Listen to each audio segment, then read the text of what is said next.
everybody, and welcome back to Dusty Book Sniffers. I'm Nicole, and today I'm starting a reading vlog. This is going to be the first of many reading vlogs for the month of March because it's Women's Prize for Fiction season. So let's get started.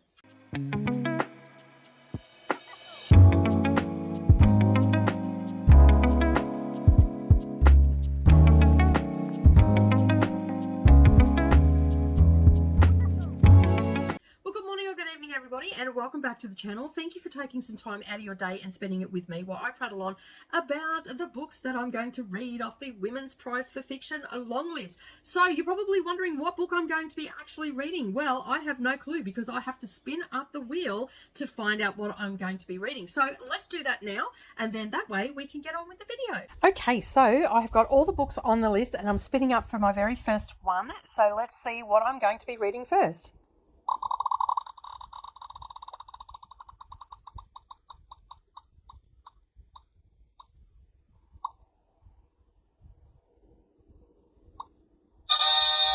Okay, so The Persians. Oh, exciting. This is a debut novel. Okay, so I'm excited. It's a debut novel. It's The Persians by Sanam, I think. You can see the video. You can see the book cover here. That is the author. I am terrible at pronunciations. We don't come to Nicole for pronunciations of names. I will endeavour to try and get a better handle on the names, but so I don't want to butcher them. This is the author. I'm absolutely excited to read this. As I said, it is a debut novel.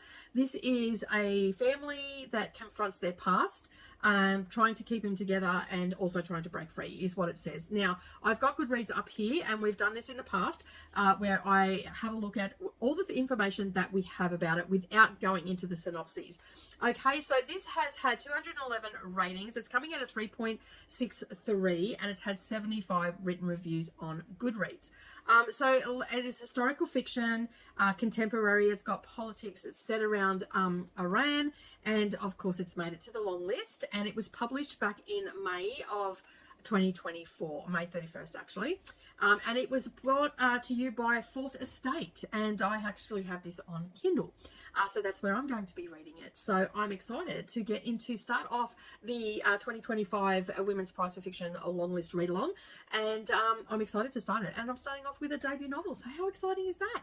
All right, let's have a little bit of a closer look at exactly what this book is about. So I like to read the little blurbs rather than the description, that's Storygraph, because that's where I predominantly do all my stuff is over on Storygraph. I'm on both Goodreads and all that sort of stuff, but Goodreads seems to be a little bit more up to date and all that sort of stuff with people reviewing. There's not a lot of reviews over on Storygraph, like yeah, so although there are people, there's only 49 reviews here, so and it's still coming in at a 3.61, so as opposed to the 75 over on Goodreads. So I use both of them. So the mood, and I come over to here on Storygraph because it gives me the mood and the themes, like you can get a general idea of what the book is going to be about. So some of the moods that we have are reflective, emotional, funny, tense, challenging, informative, sad, dark and adventurous, hopeful, inspiring, mysterious and lighthearted. So it's got a nice collection of feelings about it, the moods of the book and everything like that. It is very emotional and it's very reflective. Okay, they are the highest ones, and it's coming in at 46% of funny. So there's probably some one-liners and stuff like that, when you're involved around women and multi-generationals and all the rest of it. So there's probably some real witty stuff happening just going by this. The pacing of it is a medium pace, and it is very much character driven, this book, so which is exciting. I like to learn about good characters and everything, and there is strong character development.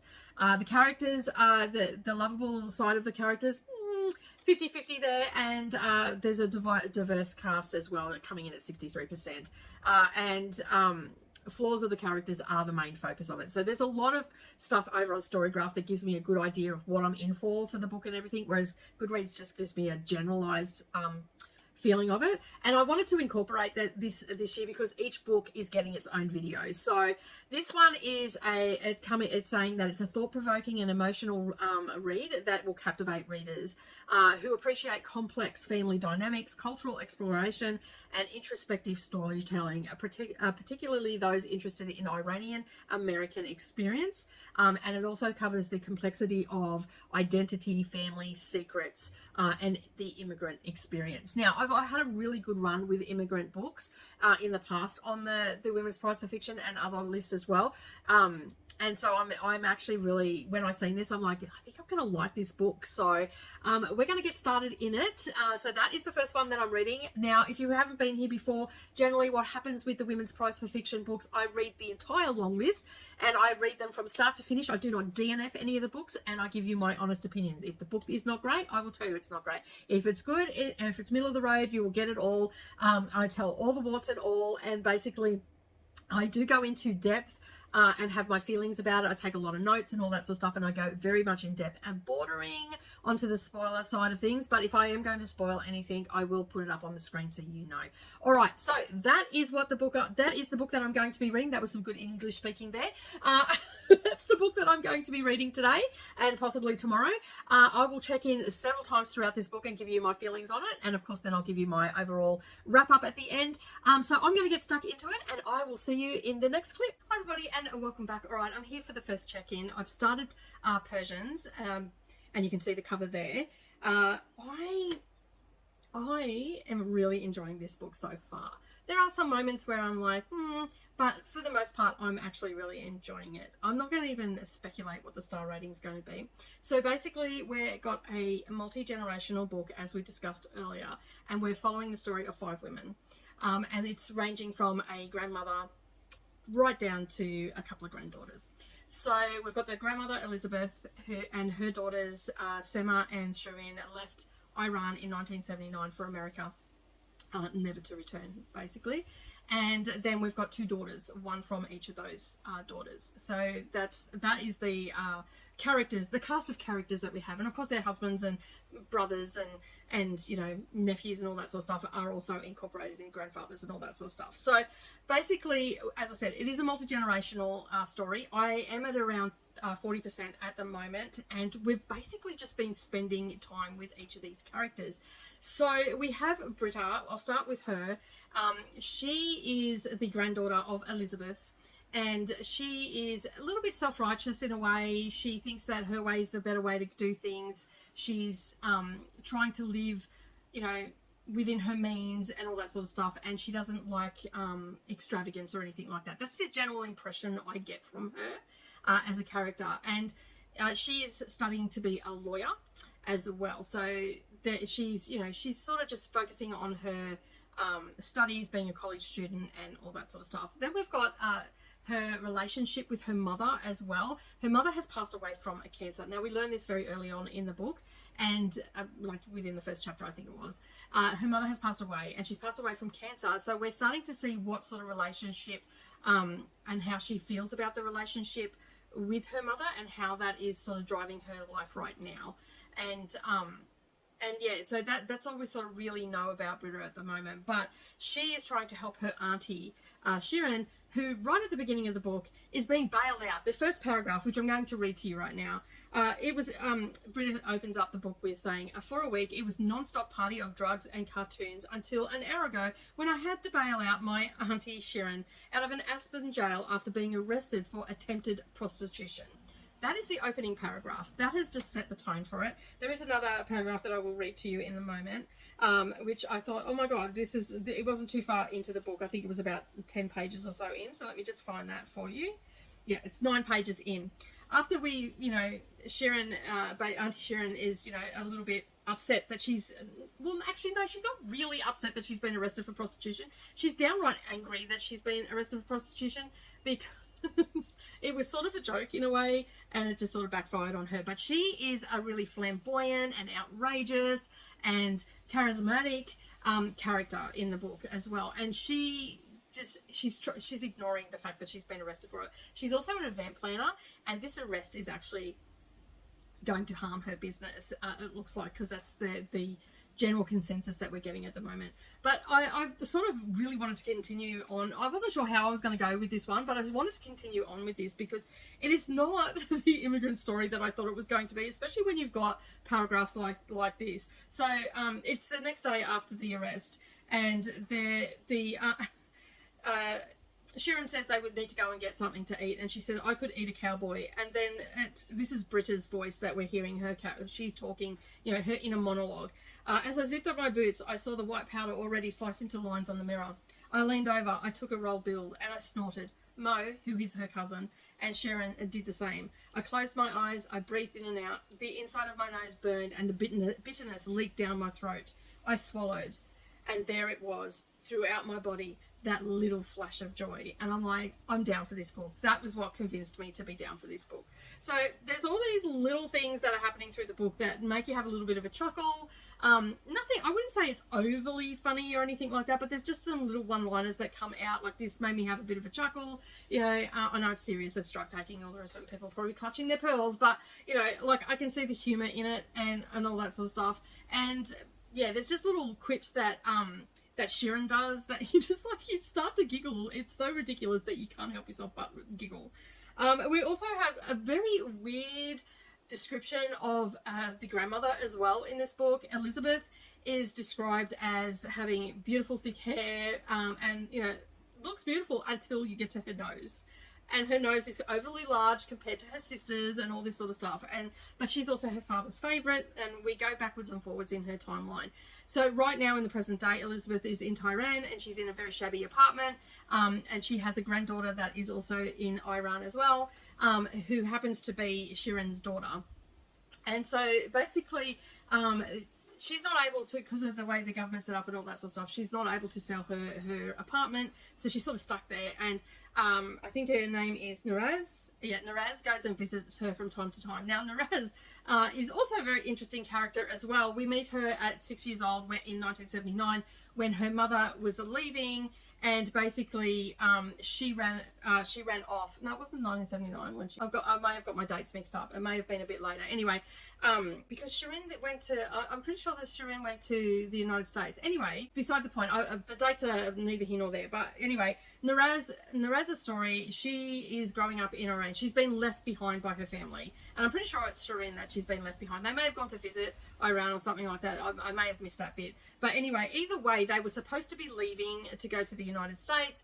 And Naraz ran off to her grandmother and when she was 6. So basically she ended up staying with her grandmother because her mother rang and said, well, she can stay. And so basically there had been a whole lot of stuff happening and everything like that. So it is a little bit hard, I will say, and I am struggling with the timelines because I'm not exactly sure when this is all happening because we're jumping from character to character, and that is the only struggle that I'm having at the moment with the thing. I have to go back and check the top of the chapter to make sure that I am thinking that this is the character that it's supposed to be.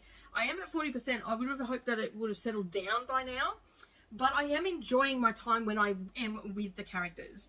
And Naraz is depicted as a Islamic lawbreaker, and there is one part where she has met a boy and all that sort of stuff. So yeah, there is all that. So it is quite interesting how it's all working out. And right now I'm with Sharim, and we're back in when she was at the Caspian Sea, and she was meeting Herman for the first time, and she wanted to marry him. So I'm guessing that once we get to where they're married, they're having children, I'll understand where the timeline is and where they are. But right now I am struggling a little bit to just keep a track of where we are, whether we're in America or what. And it's not through lack of understanding or anything like that. It's through the jumping through the different characters. And maybe, you know, I am just sort of blending them because so much is going on. Like, my favorite character in the book at the moment is Shirim. She's just like, she's so outspoken. She's, you know, she's outrageous. She does things, you know, against the norm and all that sort of stuff. But she is also at the same time trying to keep her family together, trying to hold on to her business as well because of this charge that she has. She runs the risk of being deported back to Iran because she only has a green card. She doesn't have citizenship. And she has a very green lawyer working on this case for her. And of course, at the same time, she's starting to lose clientele because she is quite a well-known event planner for her community, and so she's starting to lose people that she didn't think that she would lose because of this. So And then at the same time, we're also learning about her family history, and she's passing this stuff on to Britta, and Britta's like, I don't care, because she wants to do things her own way, as most young people do. You know, they want to, you know, forge their own path and all that sort of stuff. So right now, I have a little bit, somewhat of confusion around the characters and how it's all going to be brought together, but I have faith in the author, because, you know, this has landed on a long list, and I have faith in the judges and the author that they're bringing it all together. So there's a reason why it's on here. I've yet to find the reason why, although I am enjoying the book. Like especially the Sharon, is how I think you pronounce her name. Her character is she's hilarious in so many ways. You know, she's a typical auntie. You know, she wants to keep the family together. She wants to impart the wisdom that she has, and she wants the younger generation to listen to her and all that sort of stuff, you know. And it is also about identity and you know, your place in the world and all that sort of stuff. I'm definitely getting those themes coming through, you know, struggling with identity, where you fit in, and especially being displaced from, you know, having to leave your country for whatever reason you're leaving the country. And so basically, it's quite an interesting way the book is depicting it through these 5 women. And so I'm really enjoying it so far. I will come back in and say a little bit more once I sort of get a little bit further on in the book, whether I'm still as confused as I think I am. I know that I'm jumping around a lot, and I'm trying to keep the characters straight and everything. And I'm just struggling a little bit. But other than that, the story is a good story. I'm liking the plot of the story. I'm liking sort of where it's going right now. And I'm liking the fact that we do go back in time a little bit with each character, and hear their side of the story, you know, like hear their voice and how they were feeling and all that sort of stuff. So I'm going to leave it there for now, and I'm going to go and have some lunch and continue on with the book. I expect that I'm going to finish the book either tonight or first thing in the morning. And so I hope that I get it done today. Then I can move on to another book. But I'm going to check out now, and I'll check back in with you once I have read a little bit more of the book. Hi everybody, and welcome back. All right, so I have finished The Persians. This is what the cover looks like on my Kindle.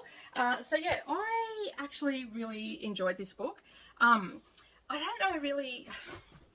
I guess in a way, like, it's multi-generational and we're going backwards and forwards. And as I said in the last clip, I was a little bit confused by who I was reading about and all that sort of stuff, even though there were different voices and whatnot, but I still was struggling to keep up with it all.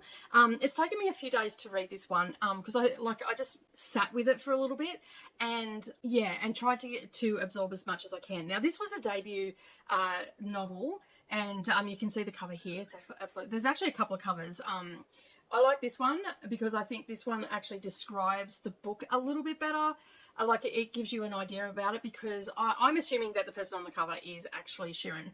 And so as I said earlier, Sharon has been arrested for propositioning a police officer, and she's basically being charged with prostitution, and so she's got to go to court. And so this has sort of sent her into a little bit of a tailspin in a way, like, and then we're also looking at her niece, who has just recently lost her mother, and how she's coping with that and what she's doing. And then we've also, over in Iran, we've still got Sharon's daughter that was left behind. And remember when I was saying I was a little bit confused by the timeline?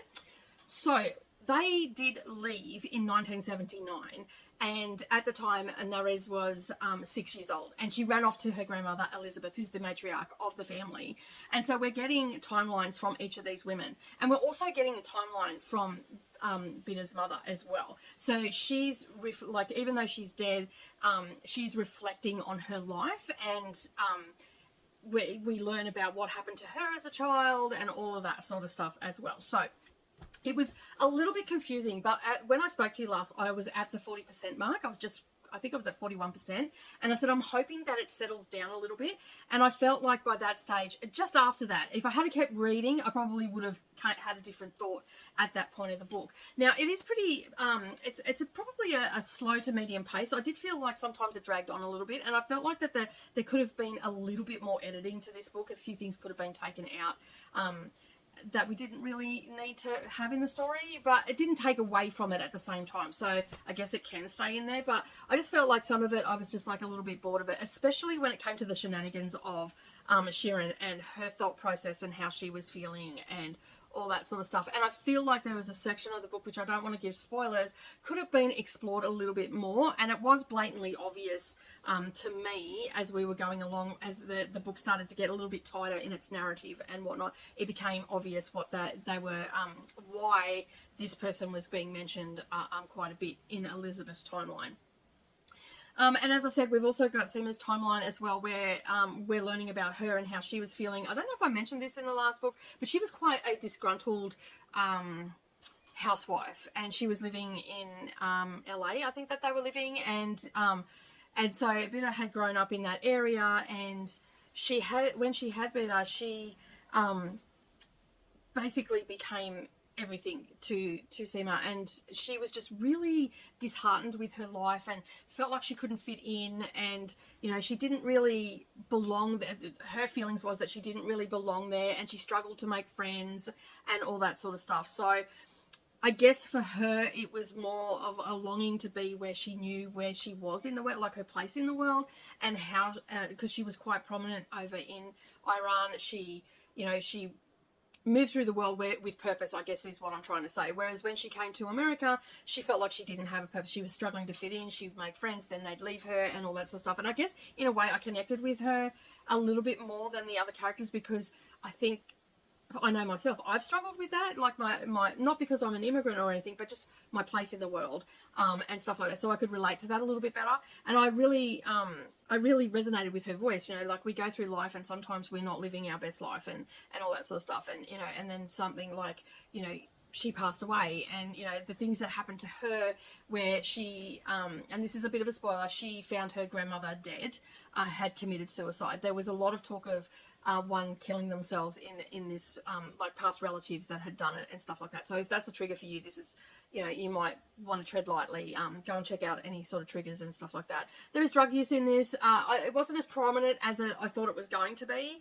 Although Nariz, I think that's how you say her name, in Iran, she got right into the pill scene and all that sort of stuff. And, in an Islamic country as well. Like, that's why she's described in the synopses as, because I've gone and read the entire synopses now, and she's actually described in the synopses as an Islamic lawbreaker.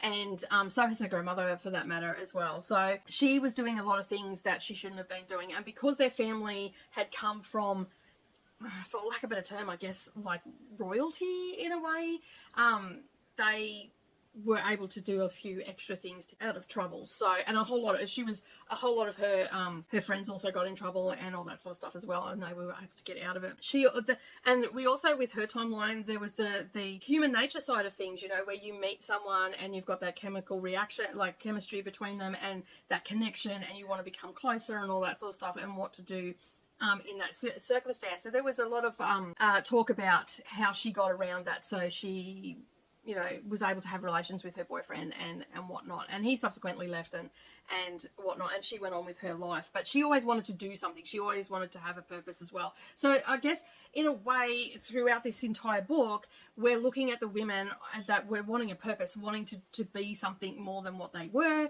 And that was the general feeling that I got from it. Maybe I've interpreted it wrong. Who knows? But that's the general feeling that I got from it. Now, as far as, and the themes that were running through this book were, identity with country as well, with relations and all that sort of stuff, and just who we are in the world. And what I found funny about the book was, and the comical side of it, like, it wasn't funny in a way, oh, it was a belly laugh or whatever. It would just made you giggle every now and again because of the silly things that Sharon was doing. Like, she was on a course for self-sabotage in this book, which made it for an interesting read, her timeline. Like, from the moment that the book opened, we knew that Sharon was going to be the problematic character, and at times I just wanted to grab her by the shoulders and shake the living daylights out of her, because you could see that she was self-sabotaging. And at the same time, we also had Britta, who had inherited some money from her mother, and I don't think it was explored enough of her reaction to her mother dying. She was seeing a psychiatrist and all that sort of stuff, but she was struggling with her identity as well, and also the fact that she had money. And again, it came down to, she wanted a purpose in her life, and she wanted to be free of this money because she felt like it was a bit of a curse. Now, it wasn't a lot of money in the scheme of things, but she was slowly but surely getting rid of her belongings and all that sort of stuff, and to the point where she wanted to help her cousin who was doing some good for women in Iran. And so it was quite interesting how the book all played out. And of course we had Elizabeth, who's the matriarch of the family and centered around these two granddaughters, one in Iran, one in America, and then the mothers of these children. And we also got her timeline and her struggles that she had, you know. So her struggles were back in the 40s and stuff like that, and how she never got to be with the man that she actually loved because of class. You know, she was well-to-do and he worked for them. She was the chauffeur. He was the chauffeur's son, and she was attracted to him and she loved him, and there was a whole storyline that played out about that, and right up until the present day. And so I really enjoyed that one because how you know, how her thoughts changed and how in a way she was manipulated by her family into those changes. And I can see how, like, she was having a lot of regret in her life. And there's also the underlying thing as well that, you know, she was an artist and she put down her brushes and whatnot when this decision was made. And so it was very interesting. It was well done. I thought it was well written. As I said, there was a few points that I could have, you know, just not done with. And I felt like that the men in their lives as well, like Shirama actually was married and she had a son that was jet setting around the globe and all that sort of stuff, because they've all got money and, you know, and they're not afraid to flaunt it and all that sort of stuff. But I felt like that they really didn't have like, it wasn't about them. They were sort of like background characters, but they were mentioned a fair bit. I felt like that they really didn't need to be mentioned as much as they were, and that could have just been a pet peeve of mine. So, but overall I enjoyed the story. I also pulled out a fun fact about my bestie Coda, who I stream with twice a week, the meaning of his name in Iranian or Persian. And so that was a fun fact. I learnt something there. And I also feel like I learnt a little bit more about the troubles that Iran's had through my own ignorance. And I admit that freely, that I don't know everything that's going on in the world. And you know, for the most part, I don't know the struggles that they've had, but I'm quite curious now to go and have a look and see what the troubles were. I know that they've had trouble with Iraq. I know that they've had trouble with the Russians. I mean, a lot of the Middle East areas in 1979, in that around that era, there was a lot of Russian activity, especially in Afghanistan. They were invaded around 78, 79. So, and I mean, I was only a little kid then, but I've learnt this as an adult, and I guess that there's a lot more to learn about that part of the world. And, you know, and the troubles that they've gone through and the struggles that they've had, and, you know, and why people fled and all that sort of stuff. And this was touched on in this book, but I don't think it was touched on as much as, say, Brotherless Night last year, which was about the Tamil Tigers struggle and all that sort of stuff. So that was really, I felt like that was really in depth. And I'm not comparing the two books. I just would have liked a little bit more in-depth thoughts on what was going on. We got a little bit. I felt like it just wasn't enough for me. But as I said, overall, I really enjoyed the story. I mean, Shirin was, even though she's the most unlikable character, she's also the likable character at the same time. She's you know, her shenanigans and what she does and how she moves through the world is quite interesting. And yeah, and just her thought processes and stuff like that. And again, she was looking for purpose as well, and also struggling, but she was on a self-sabotage sort of journey. So yeah, overall I've given this book 3.5. I don't think it's any higher than that. As a debut novel, it's really good. I'd be interested to read more from this author for sure. Like, it's not a bad book at all. It's just not an exceptional book in my opinion. So and I'm sure there are plenty of people out there that will absolutely adore this book and rate it very highly. For me, it's a 3.5. I enjoyed my time with it. I'm glad that I've read it because I've found a new author. And I'm hoping that we will see more from this author. And I'm looking forward to picking up more of those books. But that's really all I've got to say about the book. So join me again in the next video. There'll be one coming out in the next couple of days. I have not spun up what book I'm reading next, so I have no idea. So you'll have to tune in for that and see what I'm reading next. And the best way to do that is to actually subscribe to the channel and put the bell notification to all notifications, notifications, and then that way you won't miss out on any future posts. And while you're down there, make sure you hop, skip, and a jump over to the like button and give me a thumbs up as well. And leave me a comment down below. Have you read this book, or are you maybe interested in picking up this book? It's a fun time. Like, it wasn't a bad book, but it's still only a 3.5 rating from me. But that is it from me today. Have a wonderful day, everybody. And of course, I will see you all in the next video. Bye for now.